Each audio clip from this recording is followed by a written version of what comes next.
There's a countless number of energy drinks out there, and I do believe there is one energy drink above the rest that is actually the healthiest, and I'm gonna explain which one I think that is at the end here, so make sure you stay tuned. I don't wanna just tease you along, but I wanna actually explain what's in energy drinks, why you might not feel great after you drink one, and help you better understand what you should be looking for. With that being said, we're gonna jump into this first ingredient, and it's a pretty heavy hitter: caffeine. Now, everyone knows that caffeine just simply gives you energy, right? Is that how it works? How does it make us feel more energized? Caffeine works by blocking chemicals in your brain called adenosine. Adenosine builds up throughout the day, making you feel tired. And when caffeine is consumed, it blocks these adenosine receptors, making you feel alert and awake. On top of that, caffeine increases dopamine and adrenaline, which can make you feel motivated and energized. But how much caffeine is too much? And this is going to be the first parameter we're going to use to eliminate energy drinks within a certain range. Now, according to the Mayo Clinic, up to 400 milligrams of caffeine a day is considered safe for most healthy adults. But here's the catch: everyone reacts differently to certain amounts of caffeine.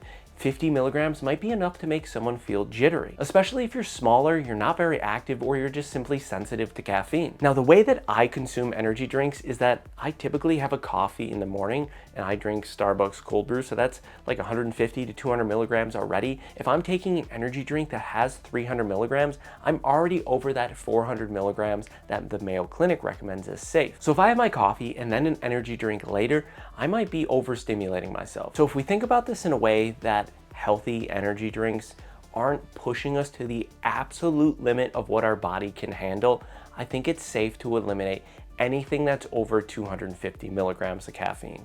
That's gonna be Celsius Heat, which has 300 milligrams. That's gonna eliminate G Fuel. And listen, I get it, if you drink these and you can handle them, that's totally fine for you, but we're trying to match this for the general public. So I think somewhere between that 100 to 250 milligram range is ideal, and I think that's pretty easy for people to get behind. This is gonna give you the best experience with not feeling overly jittery. Okay, we got the first ingredient down. Now we're jumping into a little bit more controversial of a topic, and that's gonna be sweeteners. Now, a lot of these brands make sugar-free options, but we're gonna straight up eliminate the regular full sugar options. This is a regular Red Bull, regular Monster, regular Rockstar. These contain your entire daily amount of sugar you should be consuming throughout a day. Putting that in one drink, I don't even have to have a conversation on this.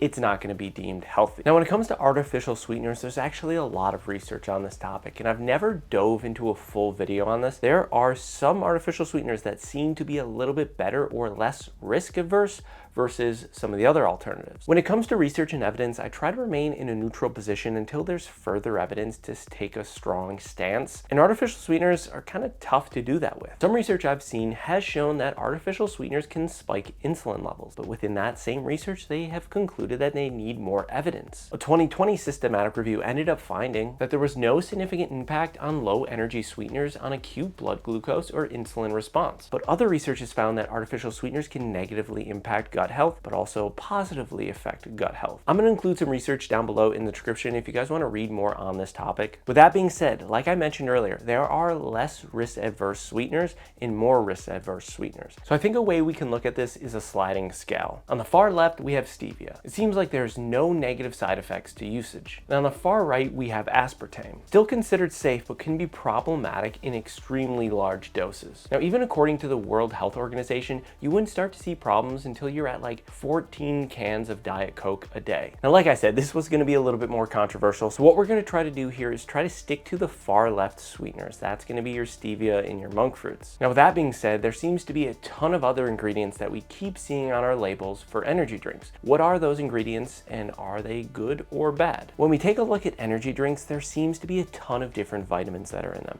and the percentages of our daily value can get outrageous on the sides. Can this become a problem? Well, it can. Have you ever had an energy drink and felt really off or sick right after? Now, a lot of the vitamins that we typically find in energy drinks are B vitamins.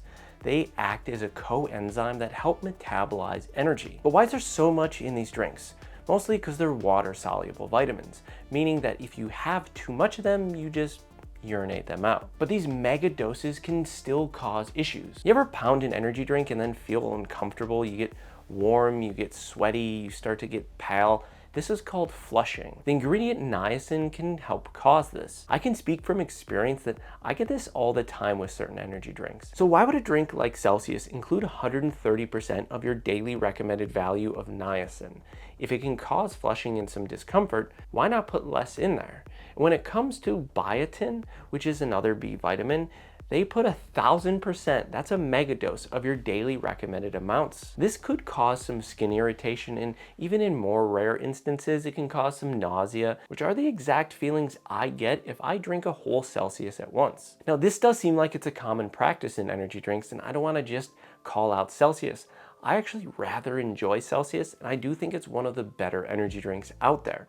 But why is there so much B vitamins in these energy drinks? So here's a bunch of the ingredients that are typically found inside of energy drinks, why they're included, what it does, and potential side effects. It doesn't seem like there's any actual problems with consuming these ingredients. I think it's just common sense to consume them within reason. We don't need to overdo this. I think this is gonna be why we're gonna eliminate certain energy drinks like Celsius that really jam-pack a ton of vitamins in here that I don't really think we need. And I hope this video is starting to become more clear on how we're really trying to go with a minimalistic approach. Next, I wanna take a look at some of the random ingredients that we typically find and explain why they're in these drinks and if they're okay. First are BCAAs. These are known as branched chain amino acids. What do? They help with muscle protein synthesis, reduce muscle breakdown, can be used for energy during exercise, and can reduce perceived fatigue. Now, this would be ingredients we see like leucine, isoleucine, valine, taurine, but are BCAAs worth it? If you already get enough protein, branched chain amino acids most likely don't provide much added benefit, although they might be helpful if you're doing fasted training while consuming these drinks. Another ingredient you might find is chromium, which you'll see in a few energy drinks, and this helps with blood sugar regulation, but again, only in very small doses. Now, in my opinion, out of all the energy drinks on the market today, the #1 healthiest energy drink you can choose is Zevia. Now I want to break down how this fits all the criteria I've laid out throughout this video perfectly. Now when we first look at caffeine, this contains 120 milligrams, which I think is a perfect sweet zone between that 100 and 250 range. Next, how's it sweetened? Well, it has 0 calories, so we know it doesn't have sugar, and it's actually sweetened with stevia leaf extract. And this on our list is in the green, so this is a go. Now let's just list off all the B vitamins that they jam in here. I don't see any. Because there aren't any. Now I know a lot of these vitamins can be helpful for energy production, but at the end of the day, if you're just looking to get a stimulus from the caffeine and to feel just a little bit more alert, I think this is your best option out there, and you don't have to deal with all the other added ingredients. Beyond that, that's all that's in here. Let me read you the ingredients. We have carbonated water, natural flavors, citric acid, stevia leaf extract, and caffeine. And from a health perspective, the best thing we could be doing for our energy levels is exercising more frequently, getting the appropriate amount of sleep, making sure we have a good diet. So I think when taking a step back and just looking from a minimalistic approach here, I think Zevia is the best option for anyone trying to take that approach. Now, I will say that I am not sponsored by them, but I wouldn't mind a case if they sent it to me. And I have been a huge fan of Aspire Healthy Energy throughout the years. This has been my go-to energy drink that I've drank. I'd love to hear your guys' comments on this topic. If you guys agree, disagree, let me know. I'm sure there'll be a battle between everyone's opinions down there. So I hope you guys did enjoy this enough to hit like, because buying all these energy drinks did cost quite a bit. And the more this video gets pushed out, maybe the more energy drinks I could buy for a future video. I hope you guys enjoy this one, and we'll see you guys next time. Have a good day.